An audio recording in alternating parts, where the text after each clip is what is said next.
வணக்கம் நண்பர்களே. தமிழ்நாட்டின் இதயமாக விளங்கும் மதுரை நகரில் அமைந்துள்ள மீனாட்சி அம்மன் கோவில் உலகப் புகழ் பெற்ற கோவில்களின் ஒன்றாகும்.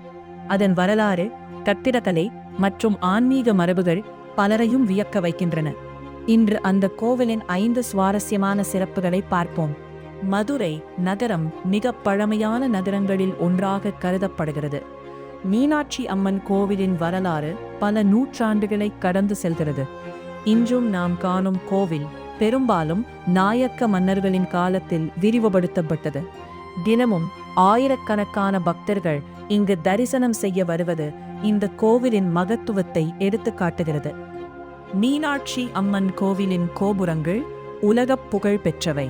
ஆயிரக்கணக்கான சிற்பங்கள் பல வண்ணங்களில் அலங்கரிக்கப்பட்டுள்ளன. ஒவ்வொரு சிற்பமும் புராண கதைகள், தெய்வ உருவங்கள் மற்றும் பாரம்பரிய கலை வடிவங்களை அழகாக வெளிப்படுத்துகிறது. இதுவே இந்த கோவிலை உலக அளவில் தனித்துவமாக்குகிறது. இந்த மண்டபம் ஆயிரங்கால் மண்டபம் என்று அழைக்கப்படுகிறது. ஒவ்வொரு தூணிலும் காணப்படும் நுணுக்கமான சிற்ப வேலைப்பாடுகள் தமிழர்களின் சிறந்த கட்டிடக்கலை திறமையை வெளிப்படுத்துகின்றன. இன்று இது வரலாற்று முக்கியத்துவம் வாய்ந்த இடமாகவும் பார்வையாளர்களை ஈர்க்கும் பகுதியாகவும் உள்ளது. கோவிலின் உள்ளே அமைந்துள்ள பொற்றாமரை குளம் மிகவும் புகழ்பெற்றது. இது பக்தர்களுக்கும் சுற்றுலா பயணிகளுக்கும் அமைதியான சூழலை வழங்குகிறது. தமிழ் மரபுகளில் இந்த குளத்துடன் தொடர்புடைய பல பாரம்பரிய கதைகள் சொல்லப்படுகின்றன. ஒவ்வொரு ஆண்டும் நடக்கும் சித்திரை திருவிழா தமிழ்நாட்டின் மிகப்பெரிய திருவிழாக்களில் ஒன்றாகும்.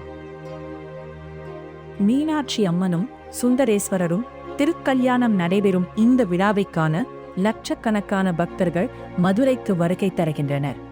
மதுரை மீனாட்சி அம்மன் கோவில் என்பது ஒரு வழிபாட்டு தலம் மட்டுமல்ல, தமிழர்களின் கலை, கட்டிடக்கலை, வரலாறு மற்றும் பண்பாட்டின் பெருமையை உலகிற்கு எடுத்துக்காட்டும் ஒரு அற்புதமான நினைவு சின்னமாகும்.